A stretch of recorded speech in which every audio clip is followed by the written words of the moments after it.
Hello student, इससे जो first part था उसमें मैंने आपको बताया था कि दो टाइप की सेल्स होती हैं on the basis of nucleus. एक प्रोकैरियोटिक सेल है और दूसरी है यूकैरियोटिक सेल। जो ये पार्ट है इसमें उससे आगे कंटिन्यू करेंगे, लेकिन उससे पहले आपको ये जानना जरूरी है कि सेल्स क्या होती हैं या फिर न्यूक्लियस क्या होता है। और जो ये मेरी वीडियोज है जो मैंने स्टार्ट करी है ये आपके लिए इसलिए भी यूजफुल रहेंगी क्योंकि इसमें मैं जो भी पूरा आपका चैप्टर है उसका पूरा कंटेंट डालूंगी और एट द एंड जब पूरा चैप्टर कंप्लीट हो जाएगा उसके लास्ट में जो इससे रिलेटेड क्वेश्चंस होंगे वो भी मैं आपको समझाऊंगी और कराऊंगी। ठीक है, तो इसलिए आपके लिए यूजफुल रहेगा। अब स्टार्ट करते हैं कि दो टाइप की आपने सेल्स देखी थी, प्रोकैरियोटिक एंड यूकैरियोटिक सेल्स। अब उससे पहले आप ये देख लो कि कोई सेल क्या होती है, मतलब सेल का स्ट्रक्चर क्या होता है। तो सेल का स्ट्रक्चर क्या होता है, एक सेल है, आपको पता है जो उसका सेंटर होता है उसके सेंटर में उसका न्यूक्लियस प्रेजेंट होता है। यहाँ पे ये न्यूक्लियस है, न्यूक्लियस। और न्यूक्लियस के चारों तरफ जो एरिया है इस एरिया को बोलते हैं साइटोप्लाज्म। ये एरिया कौन सा है, साइटोप्लाज्म। ऑर्गेनल्स प्रेजेंट होते हैं, मतलब इस साइटोप्लाज्म में जो ऑर्गेनल्स प्रेजेंट हैं उनको बोलते हैं सेल ऑर्गेनल्स। जैसे mitochondria, Golgi body, chloroplast, lysosome, granules, ribosome and ribosome present होते हैं। तो ये तो हम बाद में डिस्कस करेंगे कि इनको डिटेल में। पहले आपको सिर्फ इतना जानना जरूरी है कि सेंटर में न्यूक्लियस होता है और उसके चारों तरफ सेल ऑर्गेनल्स प्रेजेंट होते हैं। उसके बाद नेक्स्ट है न्यूक्लियस। तो न्यूक्लियस का क्या है, न्यूक्लियस एक डबल मेम्ब्रेनस ऑर्गेनल है।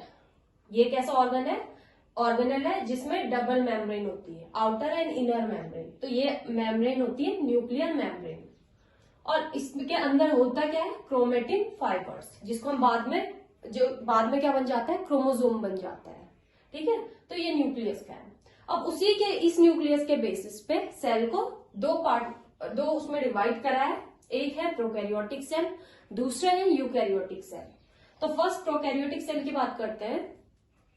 तो सबसे पहले इसका मीनिंग देख लो आप। प्रो मीन्स प्रिमिटिव और फॉल्स। इसका मतलब क्या है, प्रो मीन्स प्रिमिटिव और फॉल्स। तो प्रिमिटिव या फॉल्स का मतलब यह है कि वो न्यूक्लियस जो पहले लाइफ स्टार्ट हुई थी तो उस टाइप के ऑर्गेनिज्म में जो न्यूक्लियस प्रेजेंट था उसको बोलते हैं प्रिमिटिव या फॉल्स न्यूक्लियस। ठीक है, जब स्टार्टिंग में लाइफ स्टार्ट हुई होगी अर्थ पे उस टाइम जो न्यूक्लियस प्रेजेंट था उसको बोलते हैं प्रिमिटिव या फॉल्स न्यूक्लियस। और karyon mean nucleus, pro means false, karyon means nucleus. तो इस टाइप की जो सेल्स होती हैं इनके पास होता है फॉल्स न्यूक्लियस।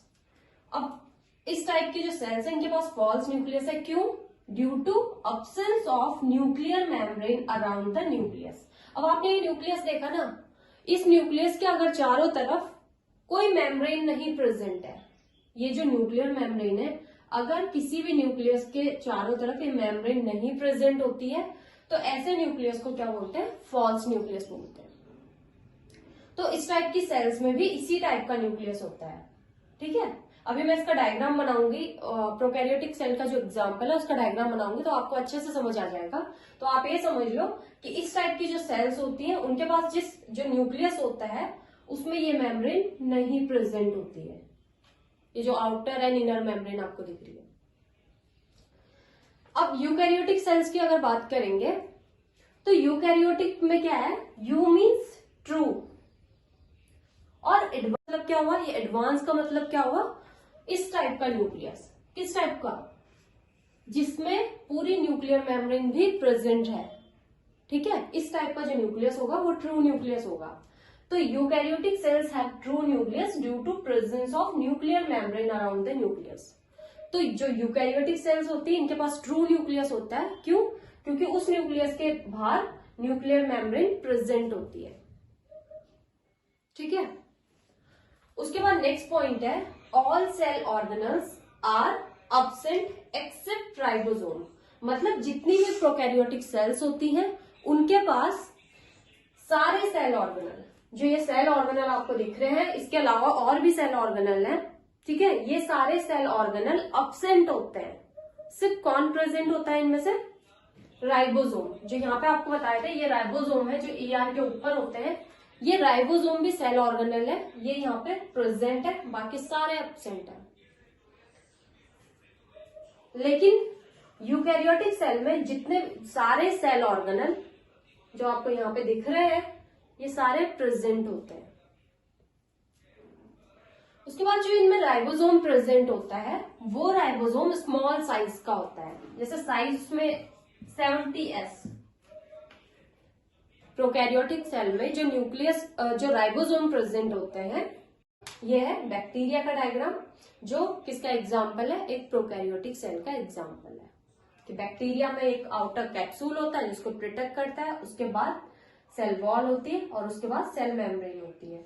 इसमें क्रोमेटिन फाइबर प्रेजेंट होता है, ठीक है, जो न्यूक्लियस के अंदर का मटेरियल है, और इसमें प्लाज्मिड प्रेजेंट होता है, राइबोसोम्स प्रेजेंट होते हैं, और किसमें प्रेजेंट है ये सारी चीजें? साइटोप्लाज्म में प्रेजेंट होती है। इसमें कुछ fimbriae like structure fimbriae present होती है, और वो फिम्ब्री कॉन्जुगेशन मतलब स्टिक करने में, दो बैक्टीरिया को स्टिक करने में हेल्प कर रही है। और इसके पास एक टेल लाइक स्ट्रक्चर, एक या बहुत सारी टेल लाइक स्ट्रक्चर प्रेजेंट हो सकती हैं जो इसके मूवमेंट में हेल्प करती है, ठीक है। इसके बाद नेक्स्ट है यूकैरियोटिक सेल का एग्जाम्पल। तो यूकैरियोटिक सेल का हम एक एग्जाम्पल लेंगे, जैसे एनिमल सेल।